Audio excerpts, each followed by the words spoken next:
निर्गमन 7 उसकी 8 से 13। यहोवा ने मूसा और हारून से कहा, फिरौन तुमसे जब कहे अपने प्रमाण का कोई चमत्कार दिखाओ, तब तू हारून से कहना अपनी लाठी लेकर फिरौन के सामने डाल दे कि वो अजगर बन जाए। मूसा और हारून ने फिरौन के पास जाकर यहोवा की आज्ञा के अनुसार किया। हारून ने अपनी लाठी फिरौन और उसके कर्मचारियों के सामने डाल दी और वो अजगर बन गई। फिरौन ने पंडितों और टोना करने वालों को बुलाया और मिस्र के जादूगरों को बुलाया। उन्होंने अपने तंत्र मंत्र से वैसा ही किया। उन्होंने अपनी लाठी डाली और वो भी अजगर बन गई। पर मूसा की लाठी उनकी लाठी को खा गई। मूसा का सांप उनके सांप को खा गया। फिर एक घटना हुई निर्गमन 8 उसकी 16 से 19 में। यहोवा ने मूसा से कहा, हारून को आज्ञा दे अपनी लाठी बढ़ाकर भूमि की धूल पर यानी भूमि की मिट्टी के में मार।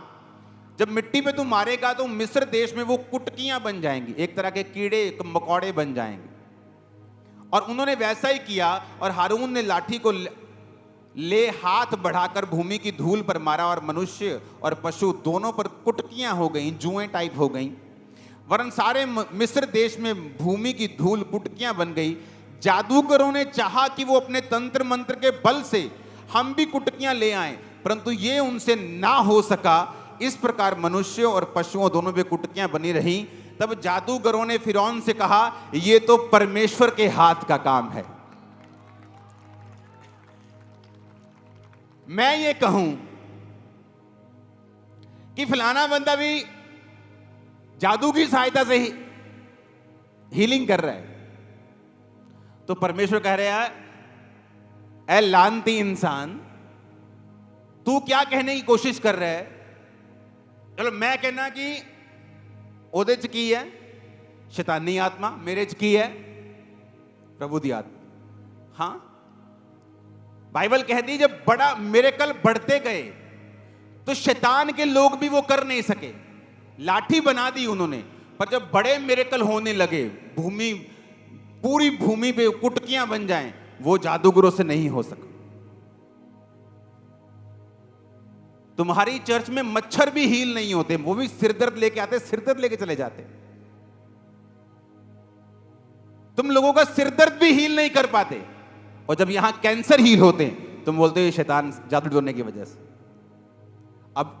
अब तुम क्या कह रहे हो कि जादू टोने की पावर प्रभु की पावर से ज्यादा है? फिर तो तुम्हें शर्म आनी चाहिए कि जादू टोने की पावर तुम्हारी पावर से ज्यादा है। जबकि मूसा के टाइम में जादूगरों के पास पावर थी, लेकिन उनसे बहुत कम। तुम कह रहे हो कि वहां पे जादू टोने की वजह से लोग हील होते हैं, और तुम्हारे पास सिरदर्द भी हील नहीं हो रहा। और जहां कैंसर हील हो रहे तुम बोल रहे हो यहां जादू टोने की वजह से।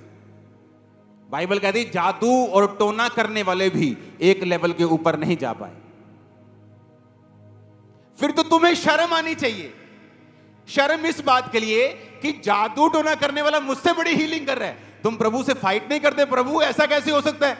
मैं जेन्युइन मैन ऑफ गॉड हूं, मेरी पावर तो जादू टोना करने वाले से ज्यादा होनी चाहिए, पर तुम्हारी तो आधी से आधी भी नहीं। हालेलुया। ईश्वर के दास के द्वारा टीचिंग्स को सुनने के लिए, अनाउंसमेंट्स और अपडेट्स को जानने के लिए आप हमारे YouTube चैनल को सब्सक्राइब करें और साथ में बेल आइकन को दबाएं, ताकि जब भी कोई नई अपडेट हो तो आप सबसे पहले जान सकें।